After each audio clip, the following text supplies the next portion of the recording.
Welcome to another episode of the Bama Hour. I'm Bama John. In this episode, we're going to have an instant reaction to Alabama's loss to Gonzaga 95-85 last night. Today is Tuesday, November 25th, 2025, in the year of our Lord. Thank you for tuning in. We now have over 7,000 subscribers to the YouTube channel and growing, headed to 10,000. Please like, subscribe, and follow, and hit the notify button on the YouTube channel. If you're accessing us on the various other podcast outlets and you're accessing audio only, please like, follow, subscribe. It is the Iron Bowl week, and we'll talk more about that on other episodes. This is just a quick instant reaction to the Alabama loss last night, late last night, to Gonzaga 95-85. Alabama had its biggest lead, or actually had a lead in the second half, 61-60 with 12 minutes to go, and they battled, and it was tied at 71 all with six and a half minutes left, and then the Zags went on a 15-3 run to go up 86-74 with 2 minutes and 47 seconds left in the game. So really in that 3.5 minute stretch, 4 minute stretch, Gonzaga just blitzed Alabama, and the game was effectively over from there.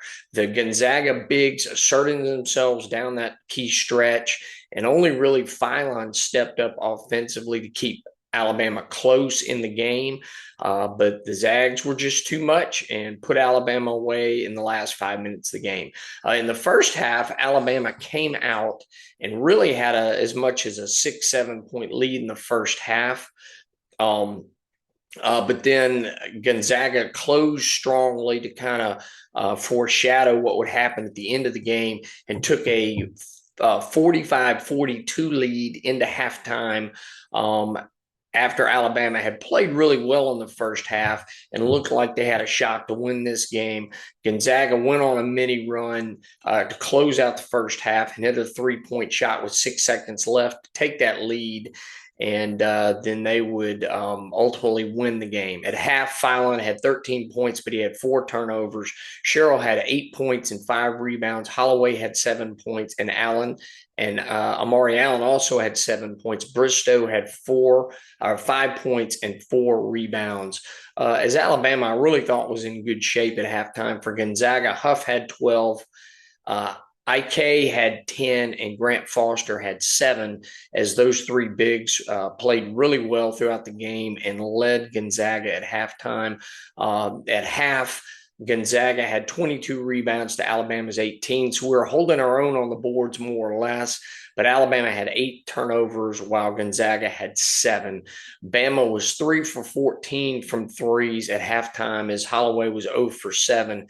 And only Philon was shooting well, as he had made 3 threes in the first half. So really that foreshadowed what happened overall for the game, as Alabama lost it in that key 15-3 run with 6 minutes to go.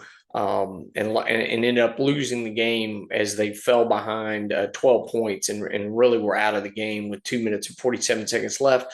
For the game, Philon had 27 points. He had 7 assists and 2 steals, as he was our offensive he was our only player that really played well offensively, and he led the way, but he did have 7 turnovers, as he was not careful with the ball and committed way too many turnovers.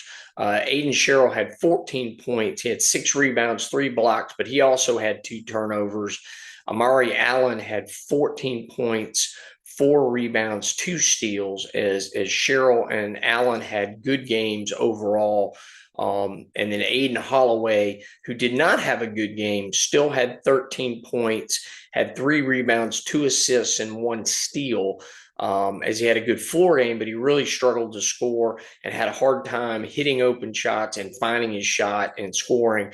And then Kyton Bristow had 7 points and 11 rebounds, but also had 3 turnovers and was only 3 for 11 from the field, as Bristow really, both he and Sherrell had problems finishing at the rim and scoring down low against the bigs for Gonzaga, as Gonzaga had 2 7-footers. They were very athletic, and we really struggled with them overall. And in that key stretch, they just put it to us. Here are the killer stats of the game. We were out rebounded 48 to 36, out rebounded by 12, and we're only had a 4-point deficit in the first half. So they out rebounded us by 8 rebounds in the second half. Alabama also missed 9 free throws on 14 of 23 shooting. We've got to be better than that. Can't miss 9 free throws and basically only shoot 60-something% from the free throw line.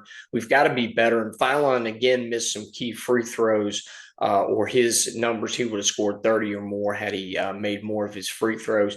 And we had 13 turnovers to the 11 for Gonzaga. So if we're going to get out rebounded like that, we can't turn the ball over as well and lose the turnover battle and lose the rebound battle. That's a recipe to lose, and we did lose. This Gonzaga team is really good.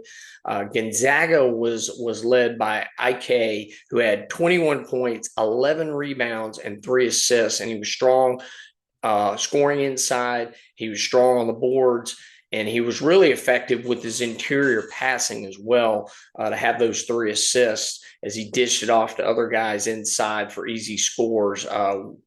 On interior passing.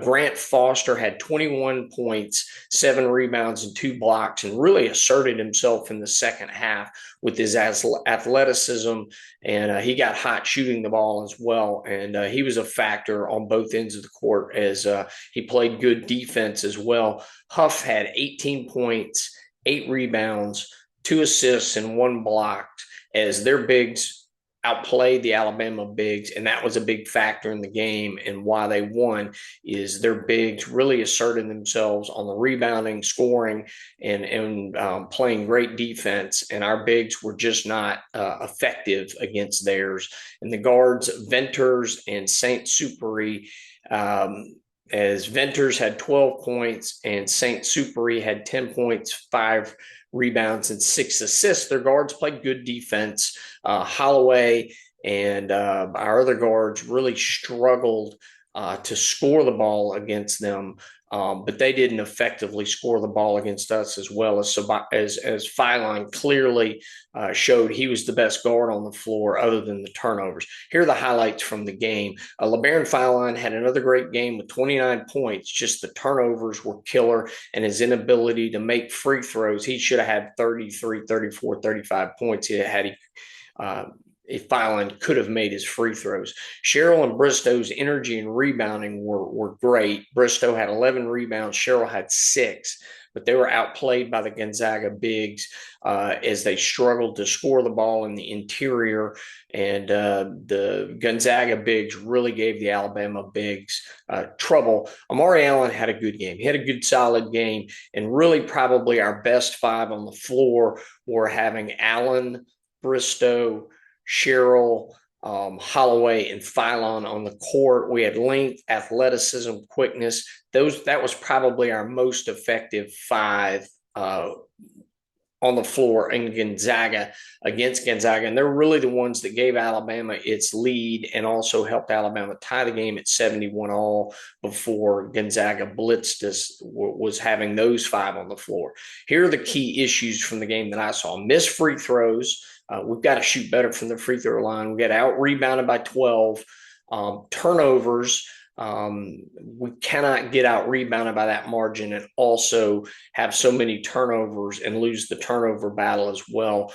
Missed shots at the rim by our bigs, and particularly by Bristow, as our bigs struggled to score in the interior post as they had length, athleticism, and we struggled to score. And then also our inability to finish on fast breaks. We had breakout fast break opportunities and couldn't score the ball and left some points out there on missed fast break opportunities as we weren't able to finish on the fast break. And then Gonzaga got the rebound and went the other way.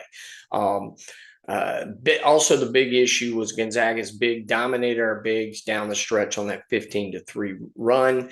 And here's an issue as well. Only Philon was effective among our guards against Gonzaga as they had a tough athletic defense, and our guards, other than Philon, struggled to score. But Philon against that defense also turned the ball over 7 times. So We got to figure that out. I'm not sure we know who the right lineup is to start, and I'm not sure we know who the right closing lineup is. A couple of things to note is that Latrell Wrightsell did not play. He's injured. He might have been able to help in this game with his shooting, his ability to score the ball in the mid range, hit threes. He might have helped. And then we didn't have Bethea as well, who's a big guard. He might have helped us had we had Bethea in his best, whatever he's going to be this season. We don't know yet, but not having those two really hurt us. So now Bama, after this loss to Gonzaga, is 2-2 against top 20 competition this season, losing to Purdue and Gonzaga. Both teams are undefeated through the season so far. Both teams are very talented, and they're Final Four caliber national championship level teams. Tough losses, quality losses. Alabama played well, or I'm not going to say played well, but they hung in there with both teams, and with 5 minutes to go in both games, had opportunities in that game possibly to win. Certainly with Purdue, it got closer to that minute 30 and they put us away. But we can play with these teams, but we're going to have to play better if we want to beat them.